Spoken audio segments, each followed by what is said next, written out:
want to say much. I guess I'll mention one thing, and you probably know this too, but it is really quite astounding.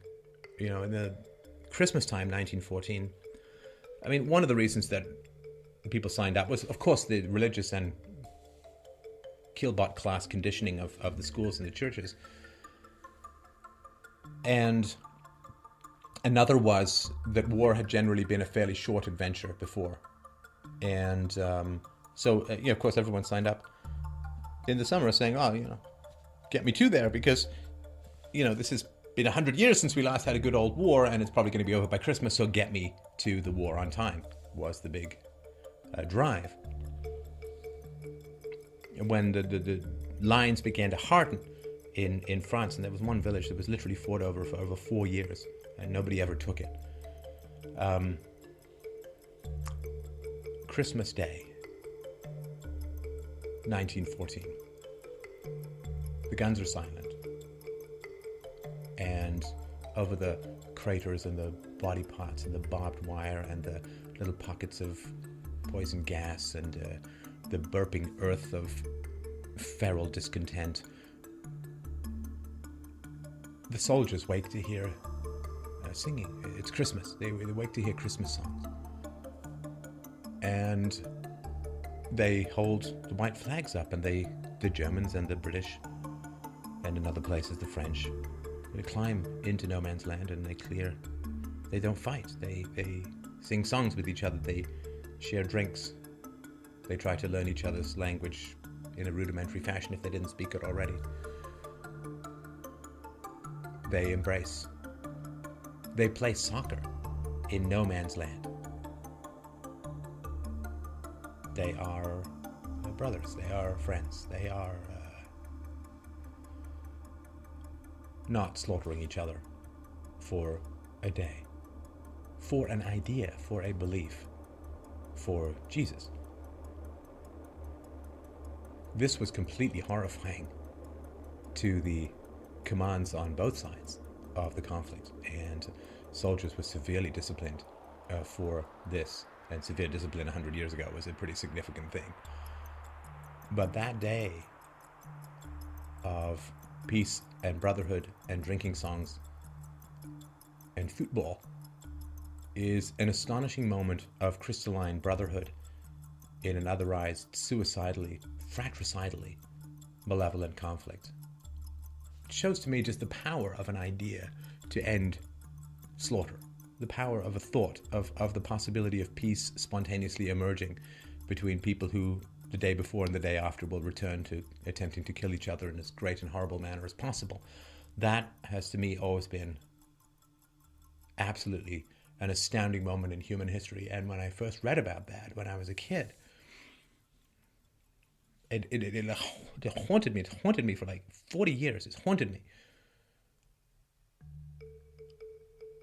That you can put down your rifles and your grenades and your machine guns, and you can, on the power of thought, on the power of an idea, you can walk and meet people who you were formerly trying to slaughter, hug them, sing songs with them, make jokes with them, play games with them, and then return back to the slaughterhouse. This capacity of an idea to break the cycle of violence has really, I'm sorry, I told you, has really been haunting me for these many decades. The idea that there can be thoughts that can put the safety on weapons has always been astounding to me. And I have, of course, throughout my life, struggled and striven and sweated blood, it feels like, to find this key that turns every day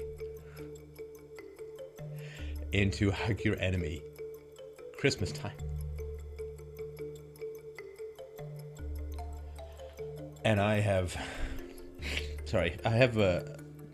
looked everywhere. I have looked everywhere. I have looked in history, I have looked in philosophy, I have looked in religion, I have looked in psychology, I have looked in self-knowledge, I have looked in neurology, I have looked in everywhere to try and find this philosophical Santa Claus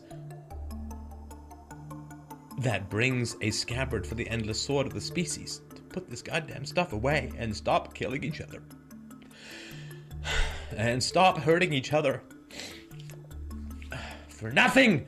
For flags! For sociopaths, for the people in charge, who you and I have as much in common with as a zebra does with a lion. I'm reading a book, you can find it at freedomainradio.com, called The Origins of War and Child Abuse, about how war is not about resources, it's not about territorialism, it's not about nationalism fundamentally, it's the acting out of early childhood. I think that there's a lot of truth in that, which is why I'm so insistent on talking about people in this conversation about their histories and saying, man, you got to get to therapy, man, you got to get some self-knowledge, you've got to deal with this trauma, don't hit your children. This is all part of trying to turn that day, December 25th, 1914, to try and turn that day into something we cannot, or we don't have to be ejected from, because the sun goes down and the sun comes up and the bombs go up and the bombs go down and the body parts go all the fucking place.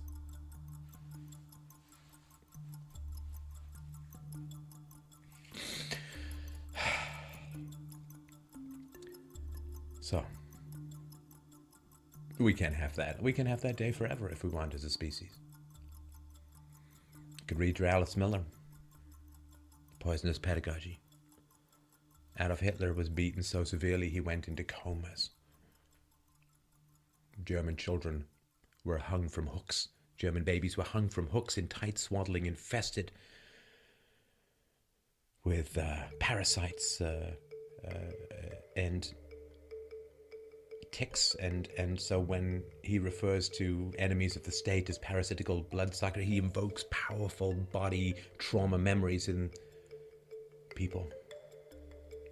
But that, when I read that as a child, that day, December 25th, 1914, that's when I knew. And I think I was 7 or 8 when I read it, 40 years ago. I knew that violence, warfare, bloodshed, murderous rage, terror, trauma, the cycle of violence that we are attempting to burst out of, to struggle free from, to cast aside, to shuck off like a snake's skin of hellish history, that the cycle of violence that so sweeps up the natural world where everything eats everything, and that a mere idea, a mere thought, it's Christmas today, that thought stopped war. Thought can stop war. And that's been everything I've been about since I started working on this conversation. It can be done. It must be done. It must be done. We can't. We cannot as a species climb over any more goddamn bodies. There's too many. And at some point it'll be too many to recover from. And then we slide back into medieval or pre-medieval barbarism, to Dark Ages barbarism, armed with the most savage, star-shredding interstellar weapons that the remnants of the free market have coughed up to plague us from here to eternity. Anyway, I'm sorry for that diversion. Emotions, they're just another kind of information.